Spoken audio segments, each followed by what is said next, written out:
Hey guys, Prangell Gaming here, and today I'm going to be giving you a Millwall analysis video. Now today's Millwall analysis video is Rochdale versus Millwall, and indeed Millwall did win this game 1-0. It's a great result, but I would have preferred Millwall to get more goals, as a 1-0 lead is never good for a fan to be sitting there looking on their phone when it's an away game because you're not at the game, hoping that you don't concede a goal because you know that sometimes we are sloppy at the back.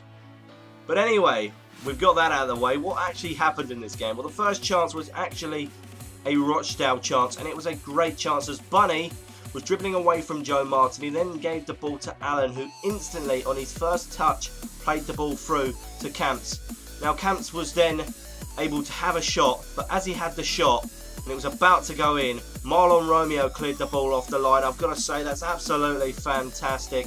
Romeo's showing that he could be the real deal and could be a great right back for Millwall Football Club.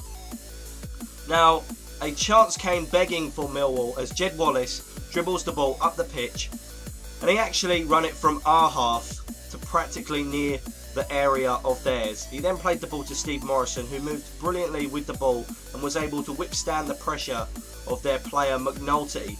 And as he managed to get past McNulty, he played the ball in, but it was blocked by Lillis. And as the ball was blocked by Lillis, it came out, and if a Millwall player had got to that quicker than what they actually did, there could have been a chance for us to score a goal there. There then were two controversial fouls by Rochdale. They were both coincidentally on Lee Gregory. One of those was actually in the penalty area, as Gregory had the ball played through to him, and as Gregory always does, he runs onto the ball, and he actually got to the ball, but also Lillis then was also trying to run at the ball, and he got to Gregory, and I think he knocked him over a bit. But Gregory showed great commitment to get up. That should have been a penalty, but nevertheless it wasn't. That was a bad refereeing decision there. But still, as I said, Gregory got up and he showed the great commitment to continue going, because a lot of players would have made a meal out of that. But he continued to run, and he was actually edged out the area, and as he was edged out the area, he was also fouled there. And that should have been a free kick, but sometimes referees don't give the decisions. You can't hate them too much for that. On another day, maybe they would have been given. Now Rochdale had another chance just before half-time as Cannon played the ball with a great disguise pass to Ian Henderson, and this put him one-on-one with Jordan Archer, and the shot that Henderson had merited a great save by Jordan Archer there, and that practically kept us in the game. Now into the second half. Now bear with me, this is going to take a while to explain this chance. This is the Millwall goal. Now it was quite literally a sloppy goal, but indeed a goal is a goal, and well, if you need a goal, you're not going to complain about scoring one.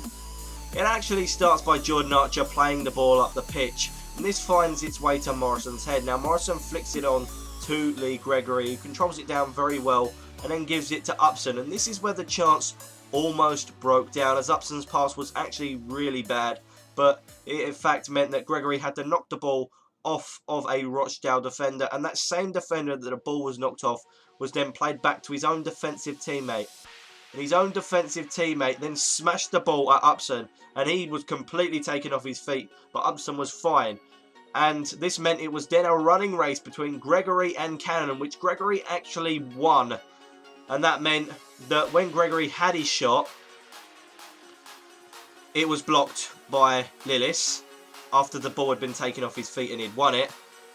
But then Wallace had the ball, who he then played it to Morrison, and Morrison found Gregory, who was in open space, and Gregory just tapped the ball into the back of the net. It was a very sloppy goal, but that was a mouthful to say. But he put it into the back of the net. Obviously, it made that 1-0 to Millwall. Gregory has scored in his last 6 games, and that's his 18th goal this season, so he's doing fantastic at the moment for Millwall. Now, Gregory did come close to scoring yet again and adding to his goal scoring tally as Wallace played the ball after he'd won it. He dribbled up the pitch, and of course Gregory then had the chance to have the ball.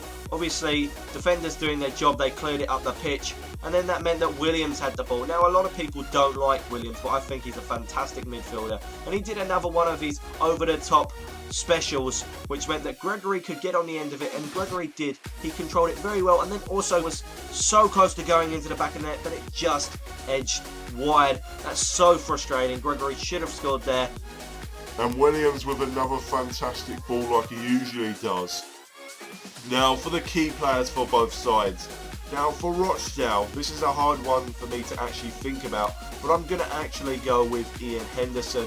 He's a fantastic passer of the ball. He created a few chances for Rochdale and also almost scored that goal. So he was obviously one of their key players in that game.